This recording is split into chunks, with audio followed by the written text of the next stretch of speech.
ৰাইজে যিটো আশা কৰিছে অসমৰ ৰাইজে সেই আশাটো পূৰণ কৰিবৰ কাৰণে অকণ চেষ্টা কৰিম আৰু যিটো অসমৰ ৰাইজে মোৰ ওপৰত আস্থা ৰাখিছে সেই আস্থাটো পূৰণ কৰাটোৱেই মোৰ ওপৰত প্ৰথম কৰ্তব্য আৰু সেইটো পালন কৰিবলৈ মই যত্ন কৰিম পিছত দেখা যাব আৰু কি হয় কথা পাতিম পিছত যি সাহিত্য সভাৰ বিতৰ্ক সেয়া দূৰ কৰাৰ ক্ষেত্ৰত আপোনাৰ কৰণীয় কেনে সেইখিনিতো কৰিবই লাগিব মানে প্ৰথম কাৰ্যনিৰ্বাহক সমিতিতে মানুহে গম পাই যাব সাহিত্য সভাখন কেনেকুৱা হৈছে সেইটো মই প্ৰমাণ দি দিব পাৰিম শাখাসমূহৰ যিসমূহ সদস্য কিবা ক'ব নেকি নাই সকলো শাখাকে মই ধন্যবাদ জনাইছোঁ মোক এনেকৈ নিৰ্বাচন কৰাৰ কাৰণে শাখাকে নহয় অসমৰ ৰাইজক মই ধন্যবাদ জ্ঞাপন কৰিছোঁ তেওঁলোকৰ সেৱা কৰিবৰ কাৰণে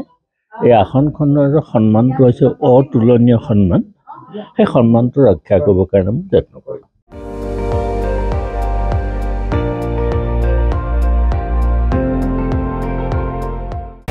আপুনি চাই আছে ND24 সৰ্বশ্ৰেষ্ঠ নহয় সৰ্বোত্তমৰ দৌৰ